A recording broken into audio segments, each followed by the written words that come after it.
New Zealand की prime minister के बारे में सुना होगा, जिन्होंने न्यूजीलैंड में बहुत कम करवा दी है रेशो जितना कोरोना वायरस के केसेस सामने नजर आए। और बात करें अगर जम्मू की, सिर्फ मैं जम्मू डिस्ट्रिक्ट की बात कर रही हूँ, तो जम्मू डिस्ट्रिक्ट में जिस तरह से केसेस बढ़ने लगे थे, सबकी चिंताएं लगातार बढ़ती जा रही थी। पर केसेस आने से पहले ही काफ़ी ज़्यादा आपको आइडियाज़ मिल गए होंगे, कुछ एडवाइजरीज मिली होंगी कि ये करना है, ये नहीं करना है। वो आखिरकार आपको दे कौन रहा था?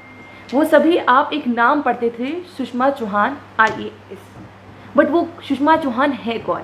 वो आज हमारे साथ में है, उनसे बातचीत करते हैं। मैम, पहले तो आपका बहुत बहुत स्वागत है। नमस्कार रति। मैम से बातचीत करेंगे। मैम, ये आपसे जानना सबसे ज़्यादा ज़रूरी है, कितना ज़्यादा मुश्किल रहा सभी लोगों को एक साथ एकजुटता में एक मोती में परोना, क्योंकि सभी का काम का तरीका अपना अपना, सबका रहने का तरीका अपना अपना, बट फिर भी लॉकडाउन का पालन आपने एक लिखा और लोगों ने पालन किया। रति, ऑर्डर ज़रूर मैंने निकाला बतौर chairperson of district disaster management authority, लेकिन इस तरह की जब इम्प्लीमेंटेशन होती है, लॉकडाउन की जब इम्प्लीमेंटेशन सही मायने में होती है, वो तभी संभव हो पाती है जब लोग भी उस लॉकडाउन की अहमियत को समझते हैं। और बिल्कुल वैसा ही हमने अपने डिस्ट्रिक्ट में भी देखा। इस ऑर्डर का इम्प्लीमेंटेशन बहुत बखूबी हुआ, पुलिसकर्मियों द्वारा, मैजिस्ट्रेट्स द्वारा, और लोगों ने भी इसका बहुत अच्छा पालन किया। और यही कहीं ना कहीं एक मेजर जो उसका श्रेय जाता है वो लोगों को जाता है। उन्होंने इस बात को माना कि ये लॉकडाउन हमारी अपनी सेफ्टी के लिए, सिक्योरिटी के लिए ज़रूरी है, और जो कोरोना वायरस की चेन है उसको आगे ना बढ़ने देने के लिए ज़रूरी है। और इस चीज़ को समझते हुए उन्होंने अपना कंट्रीब्यूशन इस पूरे प्रोसेस में दिया, और शायद इसीलिए ये प्रोसेस बहुत आसान हो गया इस लॉकडाउन के इम्प्लीमेंटेशन को। मैम, इस समय भी अगर जिस तरह से लोगों को पता चल गया कि हम कोविड-19 से फ्री हो चुके हैं, तो लॉकडाउन का पालन अब थोड़ा कम है। लोगों को लगता है कि अब हम आराम से निकल सकते हैं क्योंकि हम कोविड-19 से फ्री हो गए। क्या ये अभी सोचना, ये सोच रखना सही होगा? ये सोच रखना बिल्कुल भी सही नहीं होगा, और इस तरह की लाइन का प्रयोग करना भी सही नहीं होगा कि हम कोविड से फ्री हो गए हैं। सिर्फ सही और जो उचित है इस वक्त बोलने लायक बात जो है वो यही है कि जितने भी रिपोर्टेड केसेस ऑफ कोरोना थे, पॉजिटिव केसेस, वो सभी रिकवर होकर अपने घर चले गए। लेकिन इसके साथ ही ये भी बहुत ज़रूरी है कि इस बात को समझा जाए कि आज जो वो लोगों ने रिकवर किया और नए मामले सामने नहीं आए, वो ऐसा क्यों हुआ? वो इसीलिए हुआ क्योंकि हमने लॉकडाउन का इम्प्लीमेंटेशन बहुत अच्छी तरीके से किया। तो वो जो चीज़ें हम करते आए हैं, जिसके फलस्वरूप आज हम यहाँ पर हैं, वही आगे करते रहना है और उसी चीज़ को कंटिन्यू करना है।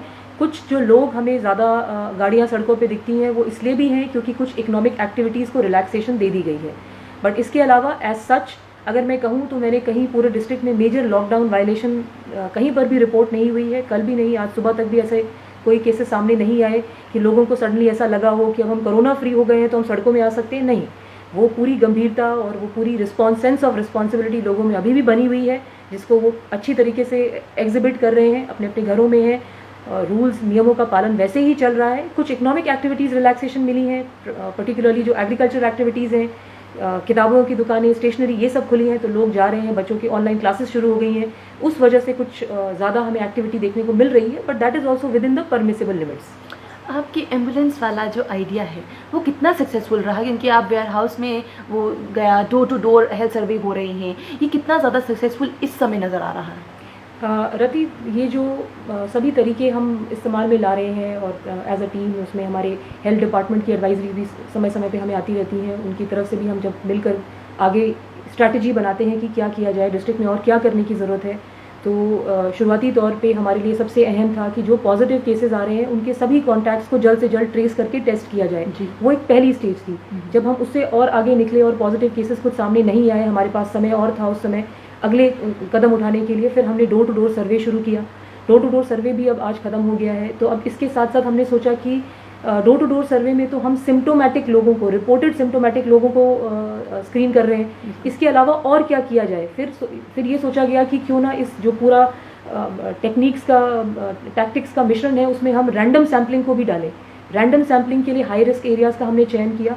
तो ये सारी चीज़ें मिलजुल कर जो हम करने की कोशिश कर रहे हैं, ये इसीलिए यही प्रयास करने की कोशिश है कि कहीं डिस्ट्रिक्ट के किसी कॉर्नर में कोई कम्युनिटी स्प्रेड की आशंका तो नहीं है। अगर ऐसा है तो उसका अर्ली डिटेक्शन करके फिर हम आगे की तैयारी उस पर कर सकें।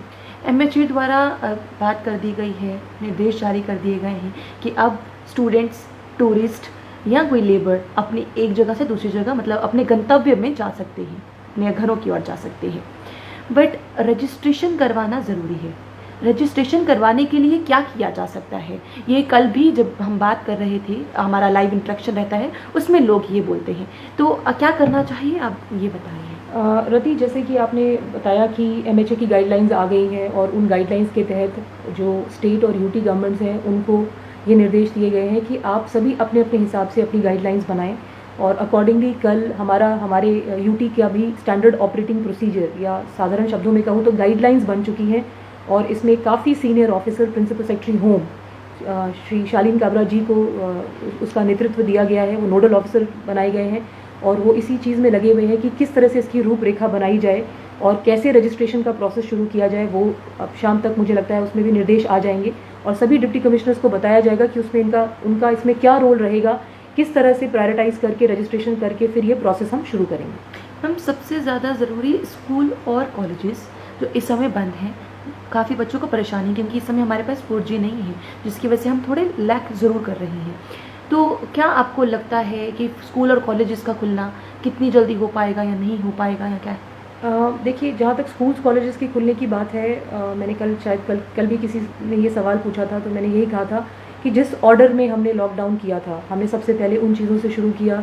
स्कूल्स, कॉलेजेस, आंगनवाड़ी सेंटर सबसे पहले उसमें शामिल हुए थे। बिल्कुल, जहाँ पर आपको लगता है कि बहुत सारे लोग एक साथ इकट्ठे हो सकते हैं या जहाँ पर ट्रांसमिशन ऑफ इन्फेक्शन का रेट सबसे हाई हो, जैसे कि जिम्स या ईटरीज, रेस्टोरेंट्स, जहाँ पर हाथ से आप कुछ उठाते ही मुंह से संपर्क होता है, तो transmission can be very very fast. तो उसी ऑर्डर में ये फिर स्ट्रैटेजी बनेगी, ये प्लान होगा कि लॉकडाउन अगर सब कुछ ठीक रहा, जैसे चल रहा है वैसे ही हम आगे बढ़ते रहे, we are ahead of the curve, और कर्व फ्लैटन कर लेते हैं, फिर वैसे ही आगे उसकी रूपरेखा बनेगी कैसे धीरे धीरे करके इस लॉकडाउन को फिर विड्रॉ भी किया जाए आगे आने वाले समय में। हम आज सुबह हम गए तो देख रहे हैं कि सोशल डिस्टेंसिंग कहाँ कहाँ पर हो रही है, बट सबसे ज़्यादा जो कम नज़र आ रही है वो नरवाल मंडी का एरिया है, वहाँ पर बहुत कम नज़र आ रही है। वहाँ के लोगों का ये भी कहना है कि हमारे पास किसानों का, जो सबसे ज़्यादा उनका कहना है किसानों के लिए, पर सोशल डिस्टेंसिंग का वहाँ पर पालन ना होना, ये क्या कारण हो सकता है? देखिए, जहाँ तक मैं जो डेली रिपोर्ट लेती हूँ और हमारे मैजिस्ट्रेट्स और पुलिस ऑफिसर्स पूरे टाइम फील्ड में ही रहते हैं। अब मंडी एक ऐसी जगह है जहाँ पर बहुत सारे लोग आते हैं सब्जियाँ लेने, फ्रूट्स लेने, तो हो सकता है किसी एक समय में जो परफेक्ट फिजिकल डिस्टेंसिंग के नॉर्म्स हैं वो वहाँ फॉलो ना हुए हों। लेकिन इसके अलावा भी, जैसे मैं खुद भी बाहर जब राउंड पे निकलती हूँ, मैंने देखा है कि even the vegetable and fruit sellers they are also wearing mask, हमने उनको भी सैनिटाइजर्स दिए हुए हैं। तो this is a definite behavioural change from where we started maybe a month and a half back. तो वहाँ से हम आगे बढ़े हैं और धीरे धीरे करके अभी हमें अपने बिहेवियर में, हमारे अपने कंडक्ट में हमें लाना होगा, because it is not something जो हम सिर्फ आउटसाइड एनफोर्समेंट के थ्रू इंश्योर कर पाएंगे। This is something which will come as a behavioural attitudinal change which I am seeing, जिसका एक पॉजिटिव इम्पैक्ट देखने को भी मिल रहा है। और इसके अलावा इसीलिए हमने शायद मंडी को भी चुना है as one of the high risk areas जहाँ से हम सैम्पल्स उठा रहे हैं। अच्छी बात यह है कि अब तक जितने सैम्पल्स हमने लिए हैं उसमें सब लोग नेगेटिव ही आए हैं, बट नेवरदलेस हम अपने physical distancing particularly in these, that's why I am calling them high risk areas, चाहे वो वेयर हाउस हो, चाहे मंडी हो, ये कुछ इलाके अभी हैं जिन पर हमें कांस्टेंट विजिल रखने की ज़रूरत है। कुछ स्कूल्स आज भी खुले हैं, चाहे फिर वो बुक्स देने के लिए उनको बुला रहे हैं, मतलब पेरेंट्स को बुला रहे हैं, या फीस लेने के लिए बुला रहे हैं, क्या वो मैम सही है? क्योंकि जिस तरह से प्रतिबंध लगाया गया है बिल्कुल नहीं खुलेंगे। हाँ, स्कूल्स खुलने के लिए for interaction with either parents और with children that is not permitted, but अगर उनके पास पासेज है और कोई रूटीन वर्क है, ऐसा कोई काम है जिसके लिए उन्हें अपनी बिल्डिंग खोलनी है या कोई दफ्तर खोल कर कुछ चेक करना है, only to that extent if they have a pass they could have done that. सुबह मेरे पास भी एक खबर आई थी जिसको मैंने आगे वेरिफिकेशन के लिए भेज दिया है। अगर इस तरह की कहीं कोई एक्टिविटी हुई है which obviously will be clearly a violation, then necessary action shall be initiated against the violators. Ma'am कोई रिलैक्सेशन, क्योंकि जिस तरह से अब आहिस्ता आहिस्ता हर एक डिस्ट्रिक्ट में रिलैक्सेशंस जो है वो मिलनी शुरू हो गई हैं, हम अपना आखिरी सवाल ही यही रखेंगे कि क्या कोई रिलैक्सेशन जम्मू वालों को भी मिलेगी, जम्मू डिस्ट्रिक्ट स्पेशली लोगों को? रिलैक्सेशंस तो मुझे लगता है किसी भी डिप्टी कमिश्नर के पास वही इख्तियार है जो फाइनली ओवरऑल एमएचए की गाइडलाइंस और फिर उसकी बैकड्रॉप में हमारी स्टेट एग्जीक्यूटिव कमेटी के निर्देश आते हैं और फिर उसके बाद अपने डिस्ट्रिक्ट का जायज़ा लेते हुए हम आगे की रूपरेखा तय करते हैं। तो रिलैक्सेशन एज सच मुझे लगता है काफ़ी हम जो हो सकते थे वो आर ऑलरेडी इन प्लेस, और अब जो फाइनली कल के का डिसीजन हुआ है कि अब stranded students, labourers, tourist, they will also be allowed to move, this in itself will add a lot of जो फाइनल एक वो चाहिए था रिलैक्सेशन उस कैटेगरी का, वो भी इसमें इंक्लूडेड हो चुका है। हम चलते चलते संदेश आम जनता को कि आखिरकार अभी भी लॉकडाउन का पालन करना है, ये मत सोचिए कि नहीं करना है। बिल्कुल, हमने शुरू ही वहीं से किया था कि डोंट लोअर योर गार्ड्स। अब तक बहुत अच्छा आप लोगों ने सहयोग दिया है इसमें और पालन किया है लॉकडाउन का, और शायद उसी का नतीजा है कि आज हम जितने भी केसेस पॉजिटिव थे वो सब रिकवर हो गए हैं, नया कोई मामला सामने नहीं आ रहा है। इसी तरह से बिल्कुल पेशेंस और संयम के साथ आगे बढ़ना है, and hopefully soon enough, so that day is not far away when we will flatten the curve and we will be ahead and we would have crossed this battle against COVID, spread of COVID. बहुत बहुत शुक्रिया ma'am हमारे साथ जुड़ने के लिए, और Thank आपको एक you. बारी बधाई। Thank you. तो आखिरकार मेहनत रंग लाती है और लाई भी, और उनकी सबसे बड़ी उदाहरण मैम हमारे साथ में ही। आपको मुझे लगता है कि अपने हर एक सवालों का उत्तर मिल चुका होगा, क्योंकि जिस तरह से आप बार बार सवाल करते थे, आज हमने उसी को ही अपना एक पूरा क्वेश्चन तैयार किया था जो हम मैम तक पहुंचाएं कि आखिरकार ये जनता के सवाल हैं। तो आखिरकार अब आपको सवाल के उत्तर जो है वो मिल चुके होंगे। आप लोग इस तरह से बने रहिए जम्मू परिवर्तन के साथ। कुछ और भी अगर आप जानना चाहें तो आप कमेंट बॉक्स के जरिए कमेंट कर सकते हैं। आप लोग बने रहिए जम्मू परिवर्तन के साथ। मुझे और दीपक जी को दीजिए इजाज़त। नमस्कार।